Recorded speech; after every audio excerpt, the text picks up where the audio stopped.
So I thought I'd go through and take a look back at Tauntauns, and there's a lot of different Tauntauns through the different years, and there's even one upside down. We'll get into why he's upside down here in a minute, but let's go back to the beginning. So here's our original vintage Tauntaun. Now, this is not my original vintage Tauntaun. I'll talk about him in a minute.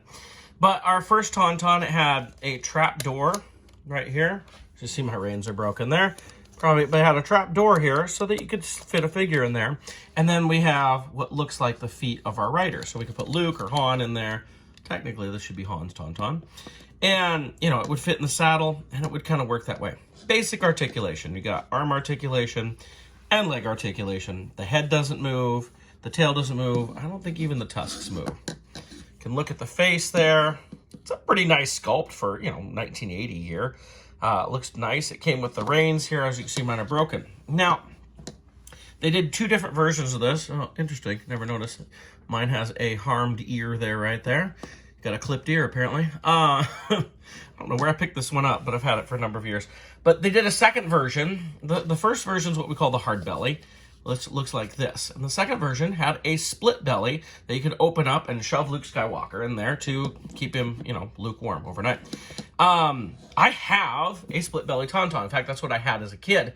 I can't find it right now. My split belly Tauntaun, though, looks very funny because his entire front muzzle is chewed off thanks to my wonderful dog Corsair back in the day, who decided that it would be fun to chew his face off.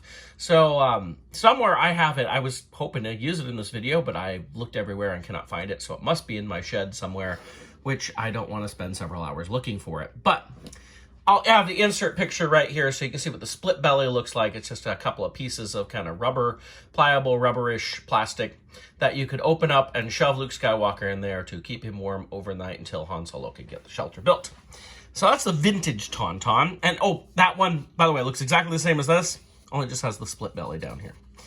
So let's get into more modern days. And by modern, I still mean like 25 years ago. So we have our Power of the Force 2 Luke Skywalker Tauntaun. This came in the Beast assortments. I want to say they started hitting in 1997. But it gave us a Luke with that could fit on top of this.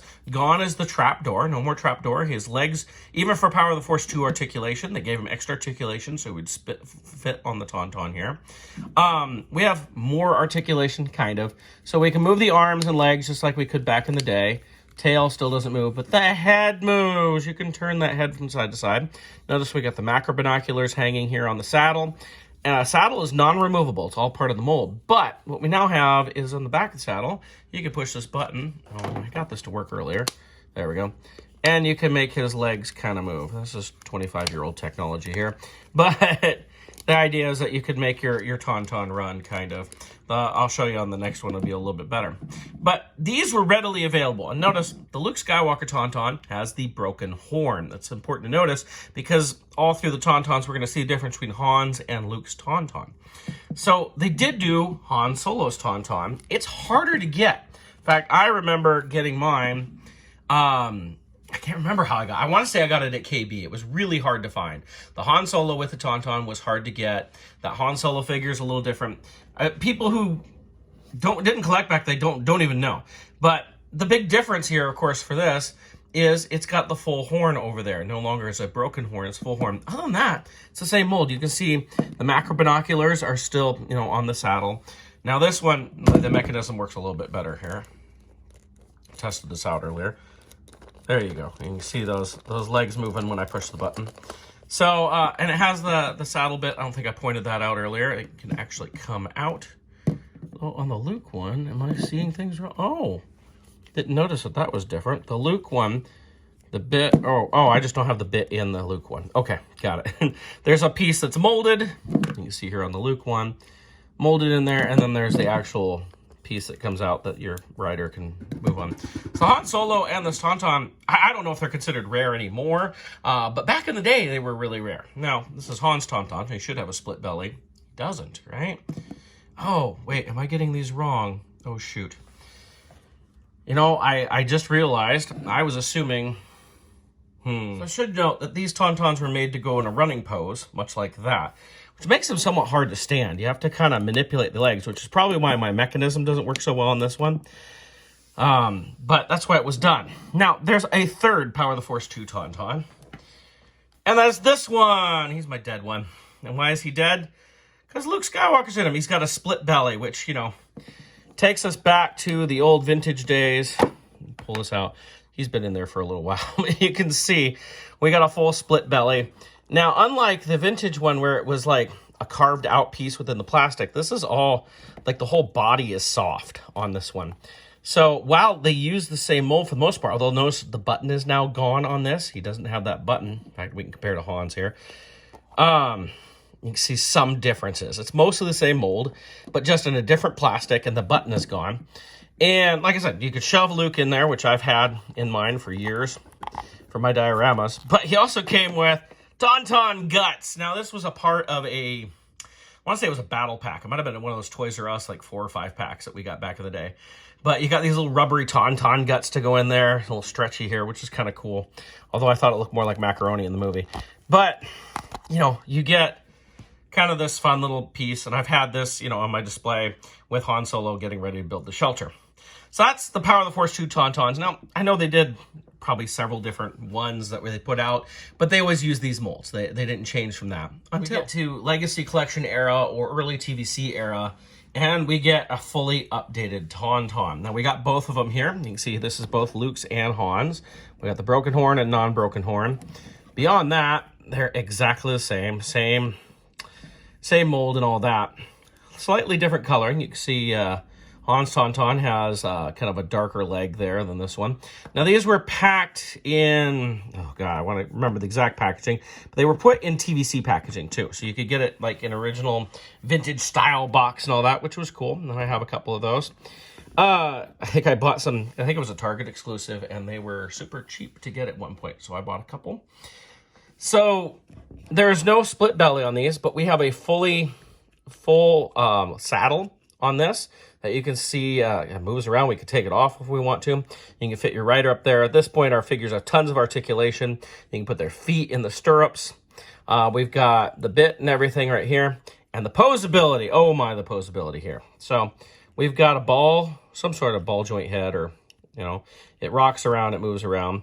Does not move at the bottom base of the neck. We've got the arms actually move this way and this way, but no elbow articulation. The legs, we can splay them out a little bit, as well as back and forth. We've got ankle articulation.